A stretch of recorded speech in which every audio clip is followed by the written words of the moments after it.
suite, gros plan sur l'association Cover Dressing. Elle aide à l'habillage et au shopping des personnes à mobilité réduite.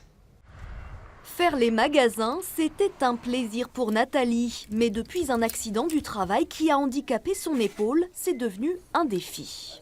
Je privilégie tout ce qui est boutonnage devant parce que j'ai plus la mobilité de mon épaule. Je regarde s'il y a de l'élasticité parce que le vêtement, je l'enfile mais ça reste bloqué à une certaine hauteur. Donc il faut que le vêtement soit extensible et avec de grandes emmanchures.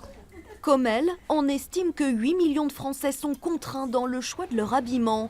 Un obstacle quotidien que Nathalie a réussi à surmonter grâce à Cover Dressing. Salut Nathalie, ça va bien? Et à Muriel Robin, la présidente de cette association, dont la mission est de faciliter l'habillage des personnes handicapées, âgées ou malades. L'élément déclencheur, c'est une de mes amies ayant une mobilité réduite, dont on s'est rendu compte qu'elle ne pouvait plus mettre les vêtements d'avant son accident. Elle ne voulait pas porter de vêtements adaptés parce que c'est pas joli et c'est cher.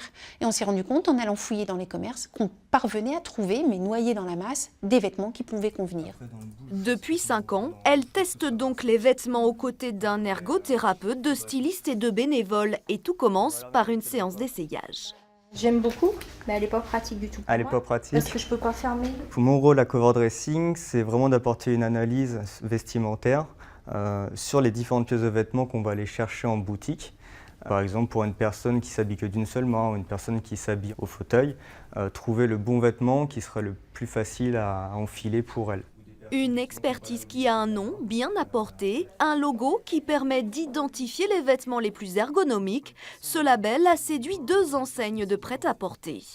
Certaines marques y sont sensibles, viennent à nous et nous soutiennent. Malheureusement, il y a beaucoup de marques qui nous demandent encore, mais si on travaille avec vous, c'est quoi le ROI, le retour sur investissement? Nous, on n'est pas dans cette optique. On est vraiment dans une optique beaucoup plus vertueuse, plus généreuse. La mode doit être plus généreuse. Une générosité qui a changé le quotidien et la vie de Nathalie.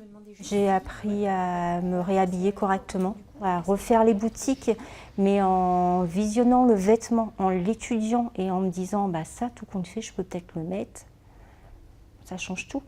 Du coup, j'ai une vie sociale, je me rhabille, je revis comme tout le monde, quoi. Un message d'encouragement pour l'association qui travaille actuellement sur la mise en ligne d'un site d'échange et de partage.